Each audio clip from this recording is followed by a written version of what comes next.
Hi hello friends, ನಮಸ್ಕಾರ. Welcome to my channel. ಇವತ್ತು ನಾನು ನಿಮ್ಗೆ ಮಾಡಿ ತೋರಿಸ್ತಾ ಇರೋದು ಉತ್ತರ ಕರ್ನಾಟಕದ ಫೇಮಸ್ ಹಣ್ಣು ಮೆಣಸಿನ್ಕಾಯಿದ್ದು ಕರಿಂಡಿ ಹಾಕಿ ತೋರಿಸ್ತಾ ಇದ್ದೀನಿ ರೀ.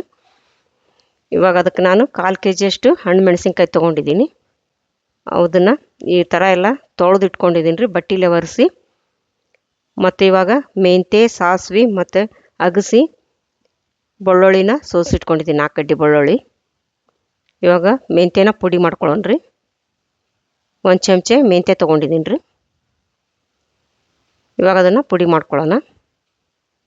ನೋಡಿ, ಈ ಥರ ಪುಡಿ ಮಾಡಿಕೊಂಡು ಒಂದು ಬಟ್ಲಿಗೆ ತಗೊಳ್ಳೋಣ. ಅದನ್ನು ತುಂಬ ರುಚಿಯಾಗಿರುತ್ತೆ ನೋಡ್ರಿ. ಇದು ಕರಿಂಡಿ, ಉತ್ತರ ಕರ್ನಾಟಕದ ಫೇಮಸ್ ಕರಿಂಡಿ. ಇವಾಗ ಸಾಸಿವೆ ಹಾಕ್ಕೊಳ್ಳೋಣ ರೀ. ಸಾಸಿವೆನ 2 ಚಮಚ ತೊಗೊಂಡಿದ್ದೀನಿ ರೀ. ಮೆಂತ್ಯಕ್ಕಿಂತ ಸಾಸಿವೆ ಜಾಸ್ತಿ ತೊಗೊಂಡಿದ್ದೀನಿ ಸ್ವಲ್ಪ. ಇವಾಗ ಅದನ್ನು ಈ ಥರ ಪುಡಿ ಮಾಡ್ಕೊಂಡಿದ್ದೀನಿ ನೋಡಿರಿ. ತೀರಾ ನೈಸ್ ಏನು ಬೇಡ, ಈ ಥರ ಇರಲ್ರಿ. ಇವಾಗ ಅದನ್ನು ಒಂದು ಬಟ್ಲಕ್ಕೆ ತಗೊಳ್ಳೋಣ. ಇವಾಗ ಅಗಸಿ ತೊಗೊಂಡಿದ್ದೀನಿ ನೋಡಿರಿ. ಸಾಸಿವೆಕ್ಕಿಂತ ಸ್ವಲ್ಪ ಅಗಸಿ ಜಾಸ್ತಿ, 3 ಚಮಚದಷ್ಟು, 3ರಿಂದ 4 ಚಮಚ ರೀ. ಇವಾಗ ನೋಡಿ, ಈ ಥರ ಪುಡಿ ಮಾಡ್ಕೊಂಡಿದ್ದೀನಿ. ಅದನ್ನು ಒಂದು ಬಟ್ಲಕ್ಕೆ ತಗೋತೀನಿ ನೋಡಿರಿ. ತುಂಬಾ ರುಚಿಯಾಗಿರುತ್ತೆ ನೋಡಿರಿ ಕರಿಂಡಿ. ಚಳಿಗಾಲದಲ್ಲಿ ತುಂಬ ಟೇಸ್ಟಿಯಾಗಿರುತ್ತೆ. ಇವಾಗ ಮೆಣಸಿನ್ಕಾಯಿನ ತೊಳೆದ್ಬಿಟ್ಟು ಒಂದು ಬಟ್ಟೆಯಲ್ಲಿ ಒರೆಸಿ ಇಟ್ಕೊಂಡಿದ್ದೀನಿ ರೀ. ಇವಾಗ ಈ ಥರ ಸೋಸ್ಕೋಬೇಕು. ಅವನ್ನ ಎಲ್ಲನೂ ಈ ಥರ ಇಟ್ಕೋಬೇಕು. ಸೋಸ್ಕೊಂಡು ಕೈಯಿಂದ ಈಗ ಅವನ್ನ ತುಂಡು ಮಾಡ್ಕೊಳ್ಳೋಣ ರೀ. ಇದು ರೊಟ್ಟಿ, ಚಪಾತಿ, ಅನ್ನ, ದೋಸೆ, ಇಡ್ಲಿಗೆ ಎಲ್ಲದಕ್ಕೂ ತುಂಬ ಚೆನ್ನಾಗಿರುತ್ತೆ ನೋಡಿರಿ. ಒಳ್ಳೆ ಕಾಂಬಿನೇಷನ್ನು. ಇದನ್ನು ನೀವು ಎಣ್ಣೆ ಹಾಕ್ಕೊಂಡಾದರೂ ತಿನ್ಬೋದು ರೀ, ಇಲ್ಲ ಸ್ವಲ್ಪ ಮೊಸರು ಹಾಕ್ಕೊಂಡು ತಿನ್ಬೋದು. ಬೇಕಂದ್ರೆ ತುಪ್ಪದ ಜೊತೆಗಾದರೂ ನೀವು ಇದನ್ನು ತಿನ್ಬೋದು ನೋಡಿರಿ. ತುಂಬ ಟೇಸ್ಟಿಯಾಗಿರುತ್ತೆ ನೋಡಿರಿ ತುಪ್ಪದ ಜೊತೆಗೆ ಇದು. ಇದನ್ನು ನೀವು ವರ್ಷಾನುಗಟ್ಲೆ ಉಪ್ಪಿನಕಾಯಿಗಟ್ಲೆ ಇದನ್ನ ಇಟ್ಕೊಂಡು ತಿನ್ಬೋದು ರೀ. ಕಡಿಗೆನ ಫ್ರಿಜ್ ಇಲ್ದಾನೆ ಕಡಿಗೆನ 3ರಿಂದ 6 ತಿಂಗಳವರೆಗೂ ನೀವು ಇಟ್ಕೊಂಡು ತಿನ್ಬೋದು. ಫ್ರಿಜ್ ಇದ್ರೆ 1 ವರ್ಷಗಟ್ಟಲೆ ಇದನ್ನು ನೀವು ಕರಿಂಡಿನ ಇಟ್ಕೊಂಡು ತಿನ್ಬೋದು ನೋಡಿರಿ. ಕೆಡೋದಿಲ್ರಿ, ಇದು ತುಂಬ ಚೆನ್ನಾಗಿರುತ್ತೆ. ಇವಾಗ ಒಂದು 4 ಕಡ್ಡಿ ಬೆಳ್ಳುಳ್ಳಿ ನಾನು ಇಟ್ಕೊಂಡಿದ್ದೀನಿ ರೀ. ರುಬ್ಬಕ್ಕೆ ಹಾಕೋತಾ ಇದ್ದೀನಿ. ಮತ್ತೊಂದು ಸ್ವಲ್ಪ ಹಳ್ಳುಪ್ಪು ಹಾಕ್ಕೊಳ್ಳೋಣ ರೀ ರುಬ್ಬೋದಕ್ಕೆ. ಇವಾಗ ಒಂದು ಸರಿ ಗ್ರೈಂಡ್ ಮಾಡ್ಕೊಂಡಿದ್ದೀನಿ ನೋಡಿ, ಈ ಥರ ಇದೆ. ಇವಾಗ ಒಂದು ಸ್ವಲ್ಪ ನೀರು ಹಾಕಿಬಿಟ್ಟು ಗ್ರೈಂಡ್ ಮಾಡ್ಕೊಳ್ಳೋಣ. ನೋಡಿ, ಈ ಥರ ಚಮಚೆಯಿಂದ ಕೈ ಆಡಿಸ್ಕೊಂಡು ಇವಾಗ ಒಂದು ಸ್ವಲ್ಪ ನೀರು ಹಾಕ್ಕೊಳ್ಳೋಣ ರೀ ಇದಕ್ಕೆ.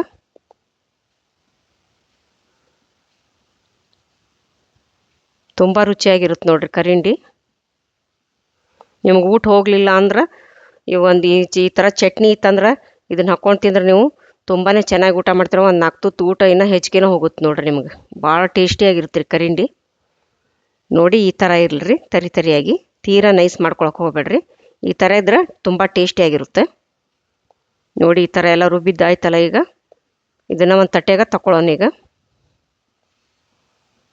ಇದನ್ನು ಮೊದಲೆಲ್ಲ ಫಂಕ್ಷನ್ಗಳಲ್ಲೆಲ್ಲ ಮಾಡ್ತಿದ್ರಿ ನಮ್ಮ ಕಡೆ ಕರಿಂಡಿನ. ಚಿಕ್ಕ ಚಿಕ್ಕ ಫಂಕ್ಷನ್ಗಳಲ್ಲೆಲ್ಲ ಕರಿಂಡಿನ ಹಾಕ್ತಾಯಿದ್ರು.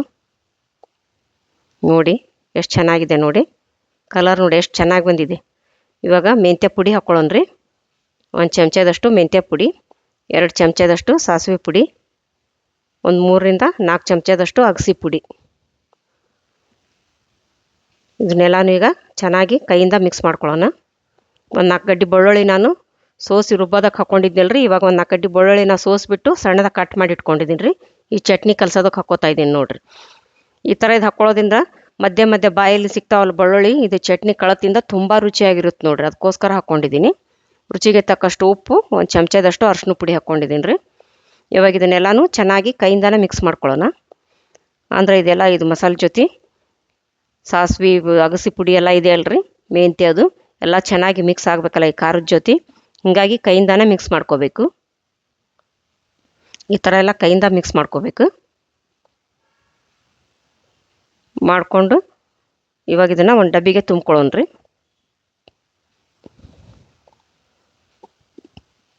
ಕೆಳಕ್ಕೆ ಒಂದು ಸ್ವಲ್ಪ ಅರ್ದುಪ್ಪು ಹಾಕೋತಾ ಇದ್ದೀನಿ ರೀ. ಒಂದು ಚಿಟಿಕೆ ಅಷ್ಟು. ಇವಾಗ ಇದನ್ನು ಎಲ್ಲ ಕಲಿಸ್ಕೊಂಡ್ರೆಲ್ಲ ರುಬ್ಬಿದ್ದು, ಇವಾಗ ಇದನ್ನು ಡಬ್ಬಿಗೆ ತುಂಬ್ಕೊಳ್ಳೋಣ ರೀ. ಈ ಥರ ಕೈಯಿಂದ ತುಂಬ್ಕೋಬೇಕು ಡಬ್ಬಿಗೆ. ತುಂಬ ಟೇಸ್ಟಿಯಾಗಿರುತ್ತೆ ನೋಡಿರಿ ಕರಿಂಡಿ. ಇವಾಗ ಚಳಿಗಾಲದಲ್ಲಿ ಇದು ಹಣ್ಣು ಮೆಣಸಿನ್ಕಾಯಿ ಸೀಸನ್ ಅಲ್ರಿ. ಇವಾಗ ಈ ಥರ ಕರಿಂಡಿ ಹಾಕ್ಕೊಂಡ್ರೆ ತುಂಬ ಚೆನ್ನಾಗಿರುತ್ತೆ ನೋಡ್ರಿ ತಿನ್ನೋದಕ್ಕೆ. ಫ್ರಿಜ್ ಇಲ್ದಾನೆ ಮತ್ತು 6 ತಿಂಗಳಗಟ್ಟಲೆ 8 ತಿಂಗಳಗಟ್ಟಲೆ ನೀವು ಇಟ್ಕೊಂಡು ತಿನ್ಬೋದು. ಕಡಿಗೆ ಫ್ರಿಜ್ ಇದ್ರಂತೂ ನೀವು ವರ್ಷಾನ್ಗಟ್ಟಲೆ ಇಟ್ಕೋಬೋದು ರೀ. ಇದನ್ನು ಏನೂ ಕೆಡಲ್ಲ ನೋಡ್ರಿ. ಇನ್ನೂ ಬರೋ ಸೀಸನ್ ತನಕ ಇದು ನೀವು ಇಟ್ಕೊಂಡು ತಿನ್ಬೋದು ಫ್ರಿಜ್ನಲ್ಲಿ. ಇವಾಗ ನೀವು ಜಾರಿಗೆ ಒಂದು ಸ್ವಲ್ಪ ನೀರು ಹಾಕಿ ತೊಳೆದ್ಬಿಟ್ಟು ಇದಕ್ಕೆ ರುಬ್ಬಿದ್ಕೆ ಹಾಕ್ಕೊಳ್ಳೋಣ್ರಿ ಬಾಟ್ಲಿಗೆ. ಹಾಕ್ಕೊಂಡು ಈಗ ಒಂದು ಚಮಚಲಿಂದ ಸ್ವಲ್ಪ ಕೈಯಾಡಿಸ್ಕೊಳ್ಳಿ. ನೀರು ಅದ್ರ ಜೊತೆ ಮಿಕ್ಸ್ ಆಗಲಿ, ಚೆನ್ನಾಗಿ ಕೈಯಾಡಿಸ್ಕೊಳ್ಳಿ. ನೋಡಿ ಈಗ ನೀವು ರುಬ್ಬಿದ ಕ್ವಾಂಟಿಟಿ ಎಷ್ಟಿದೆ ಅಲ್ರಿ, ಇದನ್ನೊಂದು 2 ರಿಂದ 3 ದಿವಸ ಬಿಸಿಲಿಗೆ ಇಡಬೇಕಾಗತ್ತೆ ರೀ. ನೋಡಿ ಈ ಥರ ಕೈಯಾಡಿಸ್ಕೊಂಡ್ರಲ್ಲ, ಕೈಯಾಡಿಸ್ಕೊಂಡು ಮ್ಯಾಗ ಒಂದು ಸ್ವಲ್ಪ ಅರ್ಧ ಉಪ್ಪು ಹಾಕ್ಕೊಳ್ಳೋಣ್ರಿ. ಕೆಳಗೆ ಹಾಕ್ಕೊಂಡ್ರಲ್ಲ ಆಗಲ್ಲೇ ಅಷ್ಟು ಒಂದು ಚಿಟಿಕೆ ಅಷ್ಟು ಮ್ಯಾಲೆ ಒಂದು ಸ್ವಲ್ಪ ಹಾಕ್ಕೊಳ್ಳೋಣ.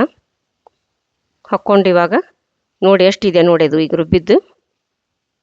2-3 ದಿವಸ ಆದಮೇಲೆ ಎಷ್ಟಿರುತ್ತೆ ತೋರಿಸ್ತೀನಿ ನೋಡಿರಿ. ಇವಾಗ ಮುಚ್ಚಿಣಿಕಿ ಗಟ್ಟಿಗೆ ಮುಚ್ಚಿಬಿಟ್ಟು ಬಿಸಿಲಲ್ಲಿ ಇಡ್ಬೇಕ್ರಿ ಒಂದು 2 ರಿಂದ 3 ದಿವಸ. ನೋಡಿ ಅದು 2-3 ದಿವಸ ಇಟ್ಟರೆ ನೋಡಿ ಹೆಂಗಾಗಿದೆ ತೋರಿಸ್ತೀನಿ ನೋಡಿ. ನೋಡಿ ಅದು ಕ್ವಾಂಟಿಟಿ ಡಬಲ್ ಆಗಿರುತ್ತೆ ರೀ. ಅವಾಗ ಎಷ್ಟಿತ್ತು ಡಬ್ಬಿ ಒಳಗೆ ನೋಡಿ, ಈಗ ಎಷ್ಟಾಗಿದೆ ನೋಡಿ, ಹೇಗೆ ಉಬ್ಬಿ ಬಂದಿದೆ ನೋಡಿ. ಎಲ್ಲ 2-3 ದಿನ ಬಿಸಿಲಿಗೆ ಇಡೋದ್ರಿಂದ ಈ ಥರ ಉಬ್ಬಿ ಹುಳಿ ಬಂದಿರುತ್ತೆ ರೀ. ಇದು ಹುಳಿ ಬರೋದ್ರಿಂದ ಹಾಳಾಗೋದಿಲ್ಲ ರೀ. ಎಷ್ಟು ದಿನ ನೀವು ಇಟ್ಟರೂ ಕೆಡೋದಿಲ್ಲ ರೀ. ಇದು ತುಂಬ ಟೇಸ್ಟಿಯಾಗಿರುತ್ತೆ ನೋಡಿರಿ. ನೋಡಿ ಇವಾಗ ಚೆನ್ನಾಗಿ ಮಿಕ್ಸ್ ಮಾಡ್ಕೊಳ್ಳಿ. ಉಪ್ಪು ಹಾಕಿದ್ರಲ್ಲ ಮ್ಯಾಗ ಕೆಳಗೆ ಎಲ್ಲ ಮಿಕ್ಸ್ ಮಾಡ್ಕೋಬೇಕು. ಇವಾಗ ಕರಿಂಡಿ ರೆಡಿ ಐತಲ್ರಿ, ಇದು ಸವಿಯಲು ಸಿದ್ಧ. ಈ ವಿಡಿಯೋ ನಿಮಗೆ ಇಷ್ಟವಾದಲ್ಲಿ ದಯವಿಟ್ಟು ಲೈಕ್ ಮಾಡಿ, ಶೇರ್ ಮಾಡಿ, ಸಬ್ಸ್ಕ್ರೈಬ್ ಮಾಡಿ ಮತ್ತು ಬೆಲ್ ಬಟನ್ ಒತ್ತಿರಿ. ನೀವು ಬೆಲ್ ಬಟನ್ ಒತ್ತೋದ್ರಿಂದ ನಾನು ಹಾಕೋ ಮುಂದಿನ ವಿಡಿಯೋ ನಿಮ್ಗೆ ಮೊದಲು ಬರ್ತಾವ್ರಿ. ಧನ್ಯವಾದಗಳು.